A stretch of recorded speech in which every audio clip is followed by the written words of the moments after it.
नमस्कार दोस्तों, आज हम लेकर के आए हैं आप लोगों के लिए क्लास 9th के साइंस का पहला चैप्टर जो है हमारे आसपास के पदार्थ। और ये चैप्टर इतना इम्पोर्टेंट है ये आप सोच नहीं सकते हैं।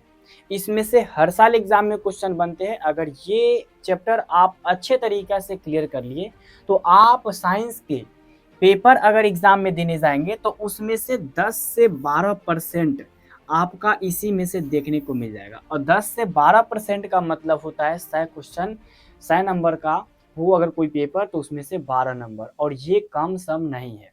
तो इसीलिए इसे आप लोग कभी भी पढ़िएगा तो बहुत ध्यान से पढ़िएगा।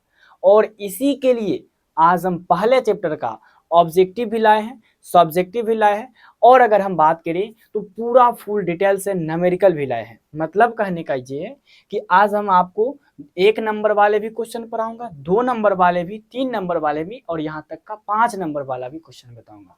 तो चलिए आज के इस वीडियो को स्टार्ट करते हैं। तो वीडियो स्टार्टिंग पॉइंट में जैसे आप देखोगे तो ये आपको एक ऑब्जेक्टिव देखने को मिलेगा कि पदार्थ क्या है।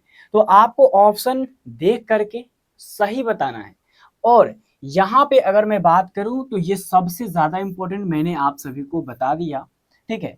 तो अगर आपसे भी एग्जाम में पूछे पदार्थ क्या है ऑब्जेक्टिव में, तो ध्यान रहिएगा। यहाँ पे अगर आपको दिखेगा ऑप्शन सी, जो स्थान घेरता है और द्रव्यमान रखता है उसे हम लोग बोलते हैं पदार्थ।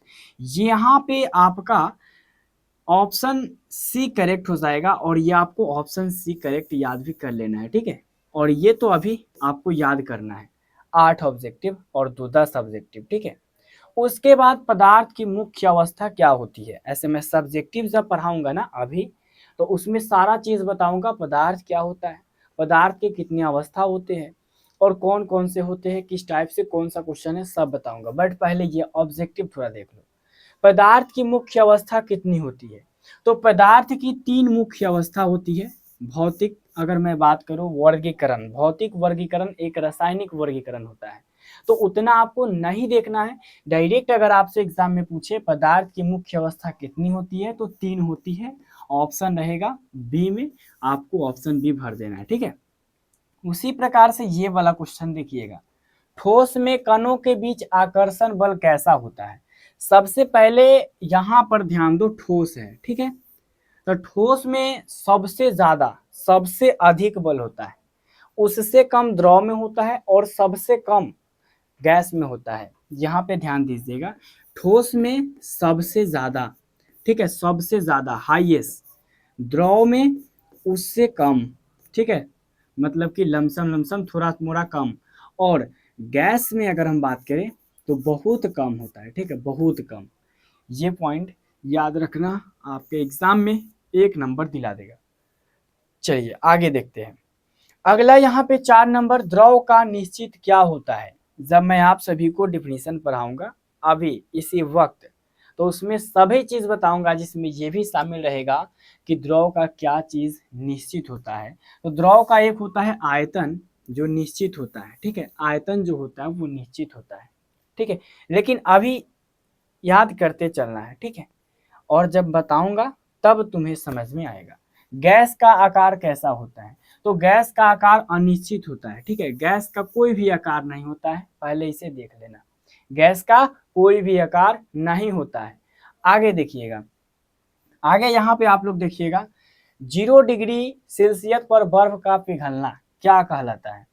तो जब कभी भी 0 डिग्री सेल्सियस पर बर्फ पिघलेगा तो उसे हम लोग कहेंगे गलन। क्या बोलेंगे, गलन बोलेंगे, ठीक है, गलन, वो गल रहा है। जैसे हम लोग कोई भी पदार्थ को बोलते हैं ना, कहीं छोड़ देते हैं 5 दिन 2 दिन 4 दिन के लिए, तो बोलते नहीं है कि वो गल गया, खत्म हो गया।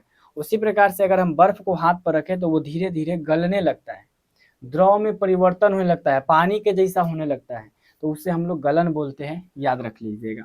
आगे देखिए, आगे ये पॉइंट है 100 डिग्री सेल्सियस पर पानी का उबलना। अब 100 डिग्री सेल्सियस का मतलब जब हम किसी भी ऑब्जेक्ट में पानी को रख करके उसे खूब हीट करते हैं, गर्म करते हैं, तो वो भाप बन के निकलता है। भाप बन के कब निकलता है, जब उसका टेम्परेचर 100 डिग्री सेल्सियस हो जाता है। और ये 100 डिग्री सेल्सियस क्या है, केल्विन क्या है, सब चीज बताऊंगा। फ़ारेनहाइट क्या होता है, बुखार कैसे नापा जाता है, किस में मापा जाता है, सब बताऊंगा। पहले ये देखो, तो 60 डिग्री सेल्सियस पर पानी का उबलना वाष्पीकरण कहलाता है, क्योंकि 100 डिग्री सेल्सियस पे जो जल होता है, जो पानी होता है, वो ऊपर की ओर भाप बन के, गैस बन के ऊपर की ओर निकलने लगता है। ये सब चीज जानते हो, ठीक है। आगे देखिएगा, ये वाला चीज कपूर का नाम सुने होइएगा, इतना इतना रहता है बटाम के जैसा, ठीक है, उजला टाइप का।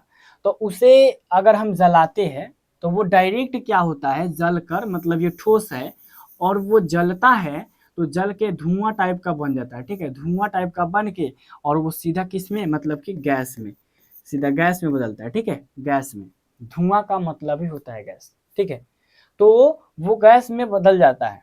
तो इस चीज को क्या बोलते हैं, ठोस जब गैस में बदलता है तो उसे हम क्या कहा जाता है, क्या कहते हैं, यही चीज यहाँ पे बताना है। तो सबसे पहले गलन नहीं होगा, उबलना नहीं होगा, ऊर्ध्वपातन हो जाएगा, याद रख लीजिएगा, 8 का प्रॉपर सी हो जाएगा, इसमें कोई भी दिक्कत नहीं होनी चाहिए, 8 का सी हो जाएगा। आगे देखिएगा, ये आपका 9 नंबर क्वेश्चन, तापमान बढ़ाने पर कणों की गति क्या होती है। तो जब तापमान बढ़ाते हैं, जब किसी भी चीज को गर्म करते हैं, तो उसमें जो कण होता है वो तेजी से बढ़ने लगता है, तेजी से गति करने लगता है, ठीक है, तेजी से गति करने लगता है, यानी कि बढ़ जाती है, ठीक है, याद रख लीजिएगा। अब बस लास्ट ऑब्जेक्टिव, इसके बाद सब्जेक्टिव बताऊंगा। 0 डिग्री सेल्सियस बराबर कितना केल्विन होता है, 0 डिग्री सेल्सियस बराबर कितना केल्विन होता है, तो ये आपका होता है 273 केल्विन, ठीक है। यानी 0 डिग्री सेल्सियस को हम क्या बोलेंगे, 273 केल्विन, के मतलब केल्विन, सी मतलब सेल्सियस। आगे याद करने के लिए मैं आपको बता दूंगा, याद कर लीजिएगा, लेकिन अभी ये प्रॉपर जान दो, ठीक है। बस अब यहाँ से मेरा स्टार्ट होता है मेन, मेन जो आप लोगों को समझाना है वो चीज़, और इसमें कुछ चीज़ आपको पता भी होगा, ध्यान दीजिएगा। पदार्थ की परिभाषा, हमारे चारों तरफ के पदार्थ, आसपास के पदार्थ कहो, चारों तरफ के पदार्थ कहो, उसमें सबसे ज़्यादा इम्पोर्टेंट है तो वो है पदार्थ, जो कि आप लोग जानते हो। तो पदार्थ का मतलब कि जो जगह छेके, जगह घेरे, जिसमें द्रव्यमान हो, जैसा कि आप देख सकते हो, जो वस्तु स्थान घेरती है और जिसका द्रव्यमान होता है उसे पदार्थ कहते हैं। ऑलरेडी इससे आप परिचित हो, यानी ये चीज आपको याद है, छोटे छोटे अक्षरों में भी हमने आप लोगों को याद करा रखा है, और नहीं याद है जिनको वो याद कर लीजिए। पदार्थ क्या होता है, जो जगह को घेरता है और जिसमें द्रव्यमान होता है।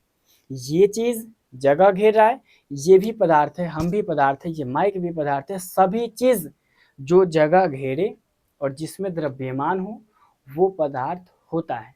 ये कंफर्म हो गए, इसमें कोई भी डाउट नहीं रखिएगा। और सबसे पहला बात, इसमें तो डाउट होगा भी नहीं, चलो ये तो काम खत्म हो गया कि आपको ये याद हो गया। दूसरा नंबर चीज, ये पदार्थ का वर्गीकरण जो कि आप स्पष्ट रूप से देख पा रहे हो, और यही पॉइंट आपको याद रखना है। और इसमें आपको देखने से लग रहा होगा कि ये बहुत हार्ड है, जितना आप सोच रहे हो उतना हार्ड नहीं है, ध्यान दीजिएगा। जैसे कि जो पदार्थ है ना, इसको दो तरह से बांटा गया है, एक रासायनिक वर्गीकरण, एक भौतिक वर्गीकरण। भौतिक वर्गीकरण जो हमें दिखाई देता है, और रासायनिक वर्गीकरण जो हमें दिखाई नहीं देता है, समझ रहे हो। जैसे हम लोग पानी को जब उबालते हैं, गर्म करते हैं, तो वो गैस के रूप में बनता है और गैस के रूप में ऊपर जाता है। तो वो गैस जो बन रहा है वो हम देख रहे हैं, हम लोग बोलते हो देखो भाप जा रहा है, भाप, धुआं निकल रहा है, इस तरीका से हम लोग बोलते हैं। लेकिन वही जब दूध को रख दिया जाता है और दही जमता है, तो दूध किस वक्त, किस पॉइंट में, किस तरह से दही बना, ये लोग हम नहीं जान पाते।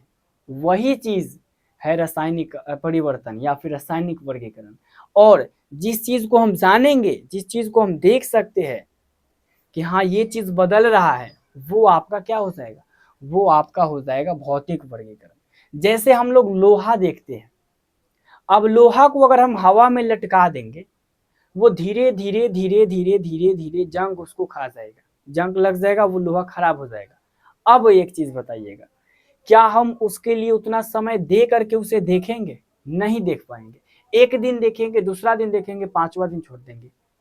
और वो चीज रासायनिक अभिक्रिया का सबसे मेन जो गुण होता है रासायनिक परिवर्तन का, कि अगर वो ट्रांसफर हो गया वो फिर वापस नहीं आ सकता है। जैसे आदमी एक बार चला गया तो वो वापस नहीं आता है, रासायनिक अभिक्रिया भी वही है। जब एक बार दूध से दही बन जाएगा तो फिर वापस दूध नहीं बनेगा। उसी प्रकार से जब एक बार लोहा में जंग लग जाएगा और वो नष्ट हो जाएगा तो फिर वो लोहा आ नहीं सकता है। तो वही है रासायनिक परिवर्तन। रासायनिक परिवर्तन मतलब वैसा परिवर्तन जो एक से दूसरा में ट्रांसफर अगर हो गया तो फिर वो वापस नहीं आएगा। और भौतिक परिवर्तन का मतलब होता है जो इसमें ट्रांसफर होकर इसमें गया फिर इसमें से इसमें आ जाएगा।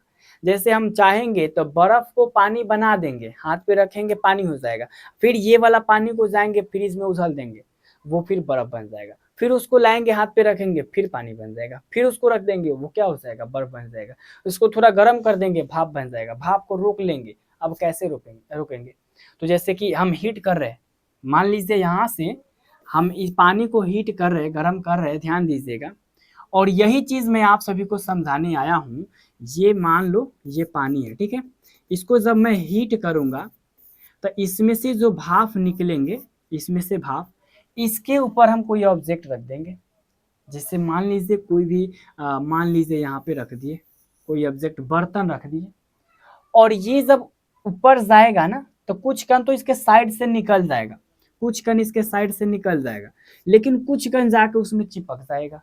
अब जाके चिपकेगा, धीरे धीरे धीरे धीरे धीरे चिपकते चिपकते क्या हो जाएगा, इसमें जब देखेंगे ना, इसको पलट कर ऐसे ऐसे रखे होंगे, ऐसे ताकेंगे ना इसमें, तो इसमें हमको क्या दिखाई देगा, पानी जैसा दिखाई देगा, पानी छूटता है। और जब इसी चीज को ऐसे रखेंगे, इसको जब ऐसे करेंगे तो इसमें से पानी निकलने लगेगा। तो इतना आप लोगों को ज्यादा बारीकी नहीं समझना है, 9th क्लास है, बस 9th क्लास में ये पढ़ लेना है पदार्थ। और पदार्थ के बाद हमको बस एक चीज याद रख लेना है, भौतिक वर्गीकरण। भौतिक वर्गीकरण में पदार्थ 3 तरह के होते हैं, जो कि ऑब्जेक्टिव में बताया, ठोस, द्रव और गैस। बस यही याद रखना है। ये रासायनिक परिवर्तन अभी आप 9th में हो, नहीं भी याद रहेगा तो चलेगा, लेकिन ये जरूर याद रखना कि वर्गीकरण पदार्थ का, जिसमें भौतिक वर्गीकरण 3, ठीक है, ये याद रख।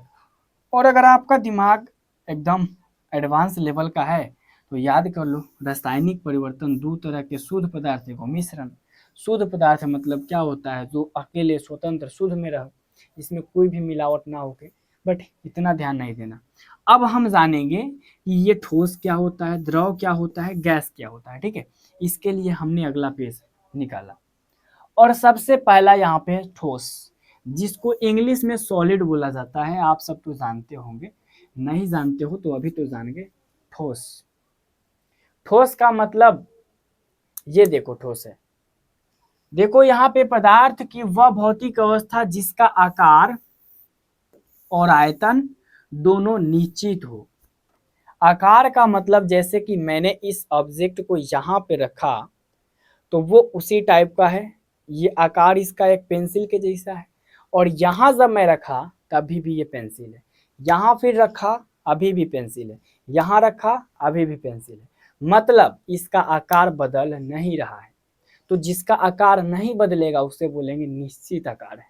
जैसे यहाँ देखो, तो ये क्या होता है ठोस में, जिसका आकार जो होता है, आकार वो निश्चित होता है, ठीक है, आकार भी निश्चित होता है। और उसके साथ ही साथ उसका आयतन, आयतन क्या होता है, डेंसिटी, जो कि आप लोग जानते हो, ये चीज कितना एरिया को छेक रहा है। जैसे मैं यहाँ पे इस ऑब्जेक्ट को रखूंगा तो ये इतना दूर के एरिया को घेर लिया, ये समझ रहे हो, ये इतना दूर का, मान लीजिए यहीं पे रखा हुआ है तो इतना दूर हम ये जो पेंसिल दिख रहा है ना, इतना दूर हम कोई भी काम नहीं कर सकते। जैसे मैं यहाँ हाथ हिला रहा हूँ, बट वही चीज अब यहाँ है तो हम हाथ नहीं हिला सकते, ये अड़ देगा, रोक देगा। तो बात समझिएगा ध्यान से, कहने का मतलब यहाँ पर यह है कि जिसका आकार भी निश्चित हो, आयतन भी निश्चित हो। आयतन मतलब वो यहाँ रखेंगे तो जगह जरूर छकेगा, ना का कोई सवाल नहीं है, और यहाँ पे रख दिए तो यहाँ पे हम काम नहीं कर सकते। बस यही याद कर लो। यहाँ पे मैंने जो बताया इसमें सब चीज याद मत रखना, एक याद रख लो, एक तो आपका हो जाएगा आकार, और दूसरा आपका हो जाएगा आयतन, ठीक है, आयतन हो जाएगा। और ये दोनों अगर निश्चित है, दोनों अगर निश्चित है तो समझ जाइए ये आपका ठोस है, ठीक है, ये आपका क्या है, ठोस है। बात समझ गए? ये तो आप लोग रटे होंगे, लेकिन अभी समझो, यही समय है। अगर पूरा प्रॉपर इसी तरीका से सभी क्वेश्चन को आपने उतार लिया तो समझ जाओ 9th में एकदम बवाल मचाओगे, 10th के लड़के को पढ़ा दोगे। लेकिन ये सब चीज आना चाहिए, पहले ये सब बेसिक है और ये कंप्लीट है तो समझ जाइए सब कंप्लीट है। चलिए 2 नंबर है द्रव, जिसको इंग्लिश में लिक्विड बोला जाता है, ये क्या होता है, ये भी काफी इंपॉर्टेंट है। और अगर याद नहीं है तो समझ जाइए, ये देख लीजिएगा द्रव में क्या होता है। इसका देखो, पदार्थ की वह भौतिक अवस्था जिसका आकार यहाँ पर अनिश्चित होके लेकिन आयतन निश्चित होके। आयतन मतलब पानी जगह को छेकेगा, घेरेगा, जहाँ पे पानी रहेगा वहां पे हम काम नहीं कर सकते हैं, समझ रहे हो। जहाँ पे पानी रहेगा वहां पे हम काम नहीं कर सकते हैं। यहाँ पे अगर मैंने इतना पानी रख दिया तो यहाँ पे मैं काम नहीं कर सकता हूँ, लेकिन उसका आकार अनिश्चित होता है। अगर मैं यहाँ पे पानी रखूंगा तो मेरे हाथ के आकार का पानी बन जाएगा, अगर गिलास में रखूंगा तो ग्लास के टाइप का बन जाएगा, अगर वही चीज को लोटा में रखूंगा तो लोटा का आकार ले लेगा। मतलब उसका आकार चेंज हो रहा है। तो आकार जब चेंज हो रहा है इसका मतलब उसका आकार अनिश्चित है और आयतन निश्चित है, क्योंकि आयतन चेंज नहीं होगा। ये बात समझे। अब एक पॉइंट मैंने जो ठोस में बताया, पहले आकार को लेकर, उसके बाद फिर क्या बताया, आयतन को लेकर। ये दोनों बहुत ध्यान से समझिएगा। तो आकार क्या होता है ठोस का, निश्चित, आयतन भी निश्चित। लेकिन द्रव का क्या होता है, द्रव का होता है आकार तो मान लीजिए अनिश्चित, मान क्या लेना, अनिश्चित होता है, ठीक है, अनिश्चित होता है, अनिश्चित। और आयतन जो होता है निश्चित होता है, ठीक है, आयतन निश्चित होता है, 1 मिनट, निश्चित होता है। ये समझ जाओ 2 पॉइंट।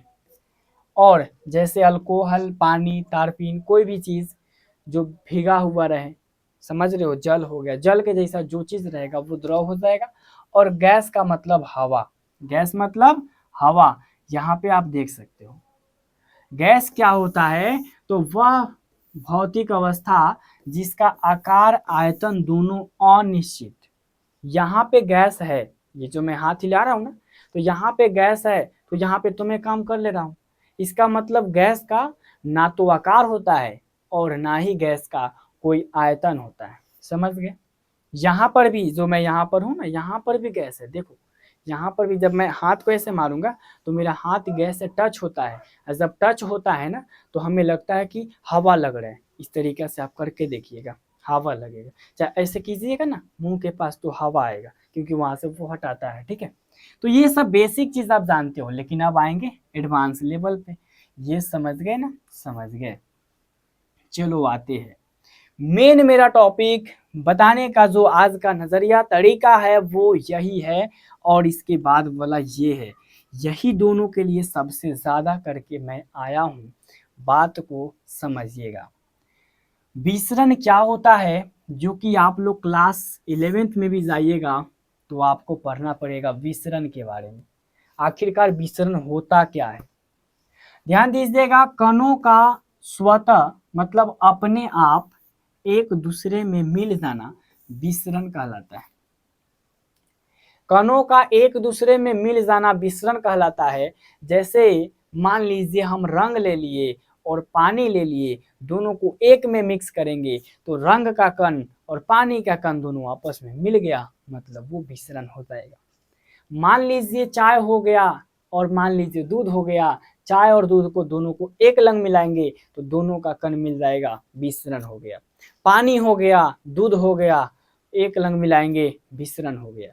विसरण का मतलब दो कणों को या फिर दो या दो से अधिक कण आपस में मिलना, ठीक है, एक दूसरे में मिल जाना, कणों का एक दूसरे में मिल जाना विसरण कहलाता है। विसरण मतलब कणों का एक दूसरे में मिल जाना। और बार बार इसीलिए बोल रहा हूं क्योंकि यहीं पे समझो। अब जाके घर पे रटना थोड़ी है, पूरा प्रॉपर जब ये पढ़ रहे हो मन से तो मन से याद भी होना चाहिए। विसरण मतलब होता है दो कणों का आपस में मिल जाना। एग्जाम्पल मैंने समझा दिया।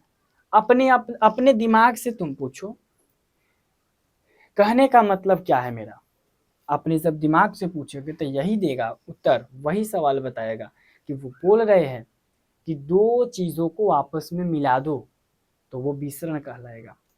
ठीक है, जैसे मान लीजिए दूध हो गया और उसके बाद मान लीजिए पानी हो गया, मान लीजिए कोई भी रंग हो गया, कलर हो गया, ठीक है, उसके बाद में मान लीजिए कोई पानी हो गया, मतलब मिल जाना चाहिए।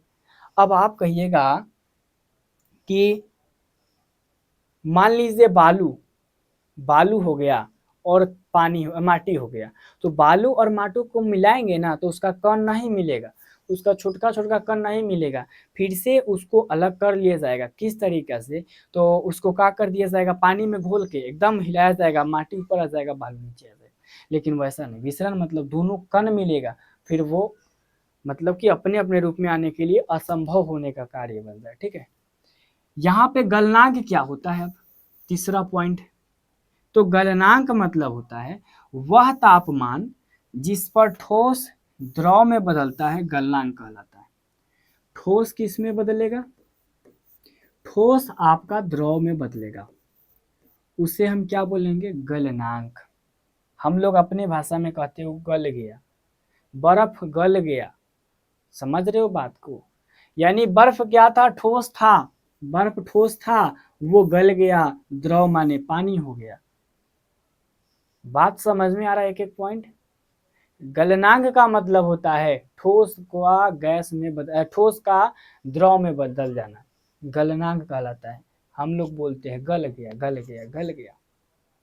बात समझ में आ रही है, क्या मैं समझा रहा हूँ, गलनांक क्या होता है। तो वैसा तापमान याद रखो या फिर ना रखो, सीधा ये कहो डायरेक्ट भाषा में कि डायरेक्ट गैस का, नहीं गैस नहीं, द्रव ठोस का द्रव में बदलना, ठोस का द्रव में बदलना क्या कहलाता है, गलनांक कहलाता है। ये बात समझ गए, गलनांक माने गल जाना, ठोस का द्रव में। आगे देखिए, क्वथनांक क्या होता है। तो वह तापमान जिस पर द्रव उबल कर गैस में बदल जाता है, वो क्वथनांक होता है। अभी जितना जितना छोटा मैं आपको आंसर बता रहा हूँ उतना आंसर आपको मिलेगा कहीं नहीं, इसीलिए सबको उतार लीजिएगा। और ये वाला चीज पॉइंट समझिएगा, यहाँ पे मैंने अभी आपको बताया गलनांक के बारे में कि अगर ठोस से कोई भी चीज द्रव में चला जाता है तो उसे हम लोग कहते हैं गलनांक। ठीक है, गलनांक। लेकिन वही जब यही चीज आ जाता है यहाँ पे किस में, द्रव में, है ना, द्रव बन गैस में आ जाता है, गैस में, तो हम क्या बोलेंगे, वो क्वथनांक हो गया। क्या हो गया, वह क्वथनांक हो गया, क्वथनांक हो गया। और ये वाला पॉइंट को एक बार, ये वाला जो पॉइंट मैं आपको बता रहा हूँ क्वथनांक के बारे में, एक बार स्पष्ट हो करके अपना से आंसर लिख करके हमें बताइएगा, पूरा अपना से। ठीक है, अगर ये ना भी आए ये पॉइंट, ये कोई दिक्कत नहीं, लेकिन दो पॉइंट हमेशा याद रखना। अगला पॉइंट ध्यान से समझने का प्रयास कीजिएगा, ऊर्ध्वापातन क्या होता है, या फिर इसके पहले ये तो मैंने बताया ना क्वथनांक, आप लोग पढ़े होंगे वाष्पीकरण, द्रव का डायरेक्ट वाष्प में बदल जाना, द्रव का गैस में बदल जाना, वाष्पीकरण याद है, वही क्वथनांक। तो वही है द्रव का किस में, गैस में बदल जाना। ये ऊर्ध्वापातन क्या होता है, ठोस का सीधे गैस में। अब डायरेक्ट ठोस एक के बेर में आ जाएगा गैस में, तब हम उससे कहेंगे कि ये क्या हो गया, ऊर्ध्वापातित, ऊर्ध्वापातन हो गया। अब डायरेक्ट ठोस कैसे गैस में आएगा, तो कपूर को जब हम जलाते हैं तो वो डायरेक्ट ठोस से किस में आ जाता है, गैस में आ जाता है। तो ऊर्ध्वापातित का मतलब, ऊर्ध्वापातन का मतलब हम कह सकते हैं कि डायरेक्ट ठोस से किसमें, गैस में बदलने की प्रक्रिया को हम लोग ऊर्ध्वापातन कहते हैं। इसमें कोई भी कंप्रोमाइज नहीं करना, क्योंकि बहुत ज्यादा इंपॉर्टेंट क्वेश्चन है। ये आगे देखिएगा, आगे यहाँ पे है प्लाज्मा अवस्था क्या होता है। प्लाज्मा अवस्था जो कि काफी इंपॉर्टेंट है, पदार्थ की अत्यधिक ऊर्जा वाली अवस्था जिसमें आयनित गैस होती है, या फिर प्लाज्मा अवस्था में क्या होता है ये समझ लो, या फिर डायरेक्ट कह दो, पदार्थ की चौथे अवस्था को क्या बोलते हैं, प्लाज्मा अवस्था बोलते हैं। पदार्थ की चौथी अवस्था को प्लाज्मा अवस्था बोलते हैं, और पदार्थ की अत्यधिक ऊर्जा, उसमें बहुत ज्यादा ऊर्जा होती है, ठीक है। पदार्थ की अत्यधिक ऊर्जा वाली अवस्था जिसमें आयनित गैस होती है, बस एक याद कर लो। प्लाज्मा अवस्था क्या है, जिसमें एक आयनित गैस होती है, जिसमें आयनित गैस होती है उसे प्लाज्मा अवस्था कहते हैं।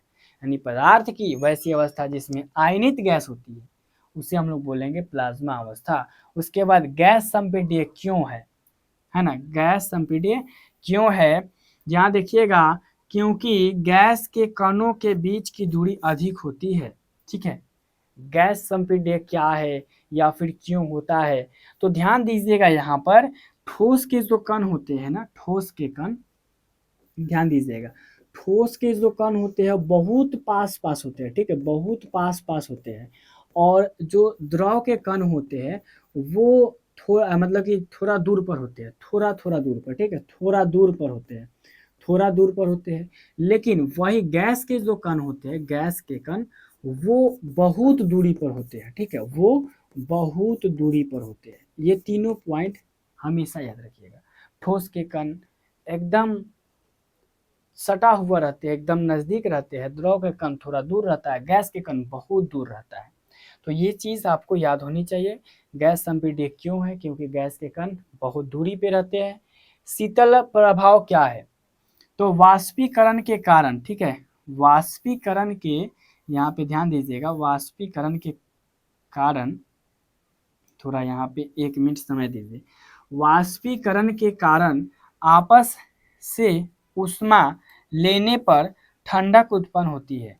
यानी वाष्पीकरण जब होता है तो उसके परिणाम स्वरूप आसपास से ऊष्मा लेने पर क्या होता है, ठंडा टाइप का लगता है, जिससे हम लोग शीतलन प्रभाव कहते हैं। या फिर कह सकते हैं कि वाष्पीकरण के दौरान आसपास के ऊष्मा लेने पर ठंडक उत्पन्न होती है, उसे हम लोग बोलते हैं शीतलन प्रभाव। अगर ये पॉइंट नहीं समझे तो एक बार मेहनत करके रट जरूर लीजिएगा, लेकिन पूरा प्रॉपर तरीके से आपको ये क्वेश्चन आनी चाहिए तो आनी चाहिए। अगला पॉइंट ये देखो, अगला पॉइंट यहाँ पर है, पदार्थ की तीन अवस्था का वर्णन करें। ये क्वेश्चन 5 नंबर में पूछता है हर बार, आप देख लीजिएगा। तो पदार्थ की तीन अवस्था का वर्णन करने के लिए कहेगा तो ठोस लिख करके उसका आंसर लिख दीजिएगा, द्रव लिख करके उसका आंसर, गैस लिख के उसका आंसर। क्या आंसर, तो अभी हमने पीछे बताया ना, ठोस किसे कहते हैं, जिसका आकार आयतन निश्चित हो। द्रव किसे कहते हैं, जिसका आकार अनिश्चित आयतन निश्चित हो। और गैस किसे कहते हैं, तो जिसका आकार आयतन दोनों अनिश्चित हो। ये सब चीज हमेशा प्रॉपर याद होना चाहिए। तो ये चीज आप लिख सकते हो खुद से। उसके बाद ये वाला पॉइंट एक सिखा देता हूं। पहले जब कभी भी कहीं भी आपको डिग्री सेल्सियस दिखे ना, डिग्री सेल्सियस, इसको मतलब कि ऐसे डिग्री और सी लिखे तो इसको बोलिएगा सेल्सियस। क्या बोलिएगा, सेल्सियस। ये हमेशा याद रखिएगा। उसके बाद इसको बोला जाता है, के को बोला जाता है केल्विन। क्या बोला जाता है, केल्विन बोला जाता है। अब यहाँ ध्यान दीजिएगा, 1 डिग्री सेल्सियस नहीं, यहाँ पे, यहाँ 1 minute 0 degree Celsius, 0 degree Celsius बराबर होता है 273 केल्विन, ठीक है। 0 डिग्री सेल्सियस बराबर 273 केल्विन होता है।